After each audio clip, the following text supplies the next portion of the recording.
Hey guys, today I'm going to tell you everything about Aurorians, which to me is the most important NFT in Aurory, and I'm going to explain why, because hopefully it can make us all some money. If you guys haven't been on Twitter recently, I really cannot call it X, you would see the Aurory community is so hyped up at the moment about an event coming up, which is called the Aurorian Reforge, because all our Aurorians are about to get a makeover for free. But in reality, the event we're all hyped up about is such a small thing, because us Aurorian holders have so many benefits and perks that you guys need to know about.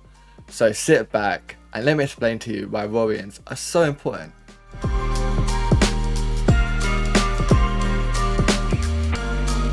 If you guys don't already know, if you look at the price of Aurorians, they cost a lot of money. But if you compare them to other higher tier NFTs in other Web3 games, they're not really super expensive just yet. That means there's still some growing room. And the thing is, there's so many benefits and perks that already tied to these NFTs, and there's so many more to come. And let me explain to you all of them. Let's start off with the confirmed perk. And first of all, you guys can look completely different in the game and stand out from every other player. Because if you own an Aurorian, you can look exactly like them in the game. So if you have like a little trait that you like from them, you can display that in game, and I think that's pretty cool. As for me, obviously, I love the straw hat, and I can wear that in game. And I like the straw hat before I started playing the game. So it's just an equal benefit. And for a lot of people can find little traits that they find like personally unique to them, and people will strive for that. And that's the thing. If you buy a super expensive NFT, you want to be able to display it, and most likely you want to be able to wear it. And that's the great thing about Aurorians, because they give you that super basic perk. And let's be honest, a lot of Web3 games might not even give you that benefit. That's the first thing I want to bring up about Aurorians. There's so many other great things they do. Next off, if you're a big earner in the game, that means you play a lot of PvP, you get an extra 10% if you hold an Aurorian. So that means you're automatically getting a bonus on your earning. And I thought for me, because I'm a big PvP person before the Citron update, because the Citron update made a lot of people into PvE, but PvP is a big focus for the game because it's the earning part. So if you can get an extra bit of earning on top of that, that's great.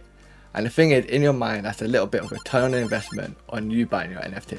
But don't worry guys, that's not the only form of return on investment you can get on your Aurorians. That's just the first one I'm bringing up. Next one is, you can get into a better pool every single time Aurory hosts an event. So you think of the Draco event, the Boomtail event. If you hold an Aurorian, you get into a better pool with less people in there. That means you will earn more. So if you think about it, yeah, every single person goes into the non-holder pool. But if you're a holder, you're in a whole separate pool of people. And if you think about it, not all these people might have time to play the game compared to the other pool of people. So you're just going to earn so much more from these events by putting in less time compared to someone that's not a holder. So the return on investment every time an event is on is massive. So for me, if you're not a big PvP person and you want to like play the game for like the enjoyment of PvE, these events are a massive time for you to get your return on investment. The thing is, I've been lucky and been friends with the people that have been getting number one in these events. So I can show you guys how much these guys earn getting number one. And it's absolutely massive. So if you do pretty well in these events, you can get your return on investment if you're a holder. Next up is going to be a big one for you passive earners in Web3. But it's expeditions. You can send off your Aurorians to go off do a little mission for like 24 hours, 48 hours. It all depends on how many Aurorians you have. But when they go out and do this little expedition, don't worry, you can still wear your Aurorian in game if they get sent out.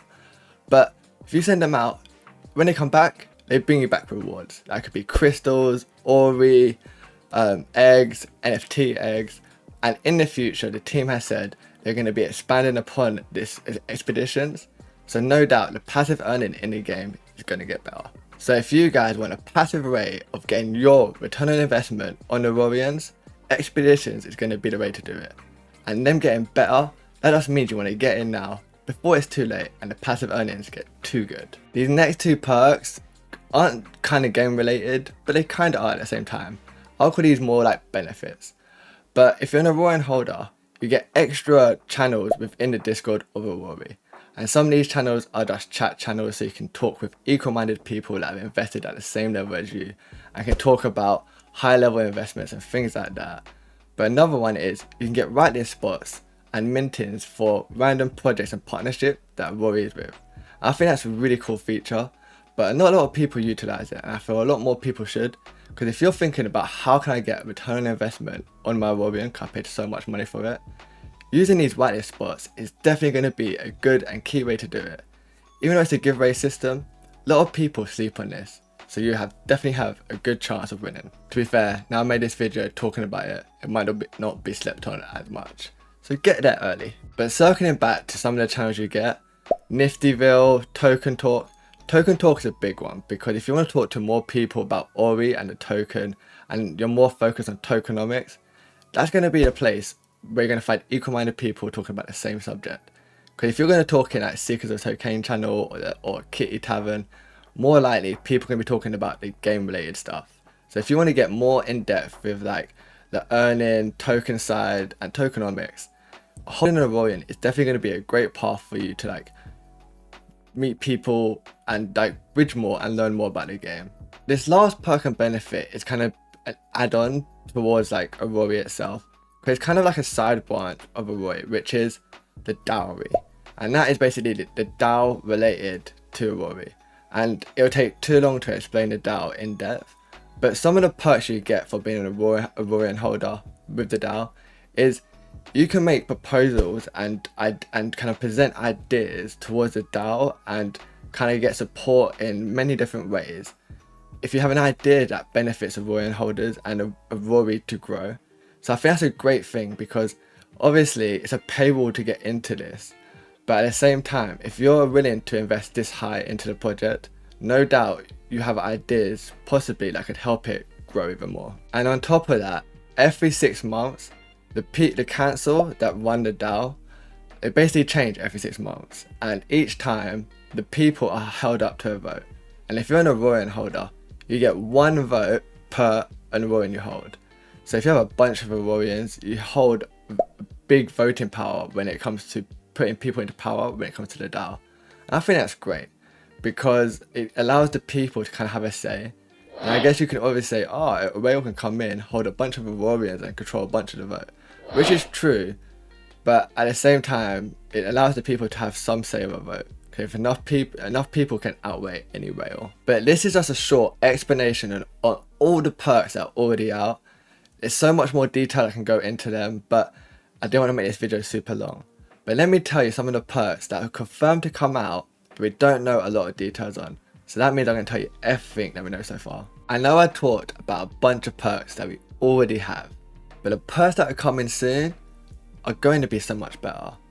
And depending on when you're watching this video, the art upgrade would have already happened. And that's just a small little benefit that's coming towards us. And they're going to give us so many more traits.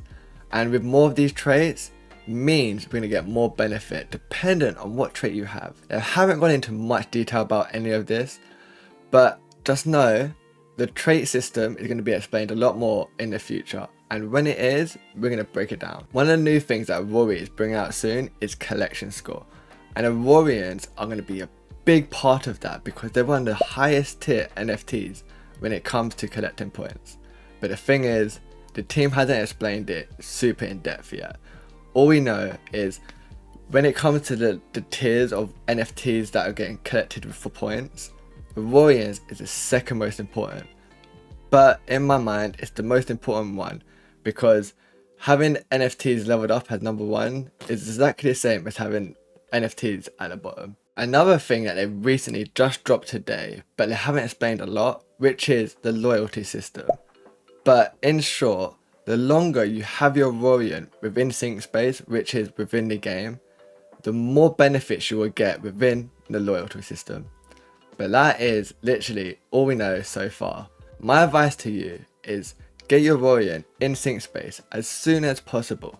If you don't own one yet, get one and get it in there as soon as possible. These are the perks that I've confirmed that are coming out soon.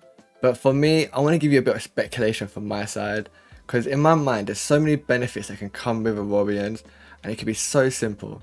And one of them is you get benefits in the PvE system. So maybe like Aurorian holders only can somehow get pot drops, like potion drops within the game, and non-Aurorian holders have to get them beforehand like everyone else. I thought that's like little benefits you can give towards Aurorian holders, but it don't break the game too much, because for me the earning system is going to be centered around PvP, and when the update comes out with daily missions, we have no idea what's going to happen there.